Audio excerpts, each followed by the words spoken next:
क्षणांसाठी थांबवतो तुला, तुझ्याकडे येणार आहे मी परत. आपल्या सोबत सध्या किशोरी पेडणेकर आहेत. त्यांची या सगळ्या संदर्भातली प्रतिक्रिया आपण जाणून घेऊया.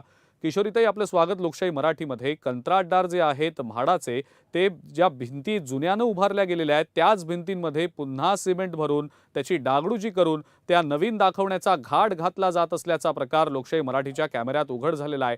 भिंतींच्या ज्या आहेत संरक्षण भिंती मुंबईतल्या, या भिंतींमधले घोटाळे उघडकीला आणतंय लोकशाही मराठी. मात्र हा एक आणखी नवा प्रकार आता समोर आलेला आहे. आपली पहिली प्रतिक्रिया या संदर्भातली.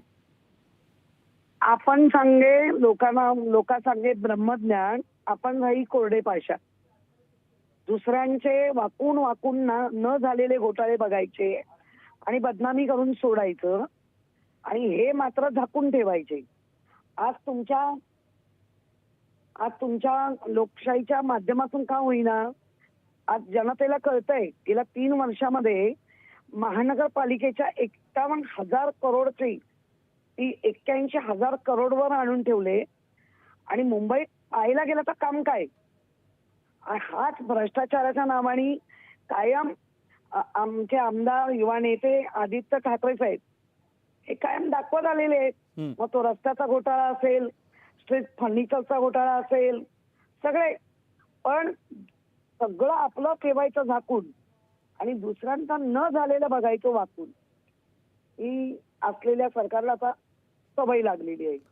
बरं, पण किशोरीताई, हा सगळा प्रकार ज्या वेळेला लोकशाही मराठीनं उघडकीला आणला त्यावेळेला म्हाडाला कुठेतरी जाग आल्याचं पाहायला मिळालं. पण कंत्राटदारांना सांगून आता ज्या भिंती जुन्याच उभारल्या गेलेल्या आहेत त्यांचीच डागडुजी केली जाते आणि नव्यानं काम केलं जातंय असं दाखवण्याचा हा प्रकार होतोय. त्याबद्दल आपल्याला नेमकं काय वाटतं? टेंडर काढले, टेंडरमध्ये रेट ठरवले, रेट फिक्स केले, कॉन्ट्रॅक्टर बदलला. म्हणजे जे आमदार आहेत त्यांच्या जवळच्या सगळ्या लोकांमध्ये हे सगळं घोळ चाललेले आहे.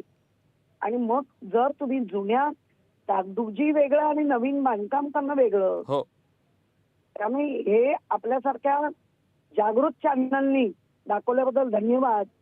आणि जो कॉन्ट्रॅक्टर आणि ज्या कॉन्ट्रॅक्टरला जे मदत करतात त्यांचा निषेध. किशोरीताई, आपली मागणी काय असणार या सगळ्या संदर्भात आता? कारण असे अनेक घोटाळे उघडकीला येतात अगदी मुंबईमध्ये. आता हे बातमीनंतर निश्चितच आमचे आमदार या गोष्टीला पुरे पाठपुरावा करतील आणि लोकांसमोर आणतील. ठीक आहे किशोरीताई, खूप खूप धन्यवाद. आपण लोकशाही मराठीशी बोललात, प्रतिक्रिया दिली त्याबद्दल. आपल्या सोबत सध्या भाजपचे आमदार प्रवीण दरेकर सुद्धा आहेत. प्रवीणजी, आपलं सुद्धा स्वागत लोकशाही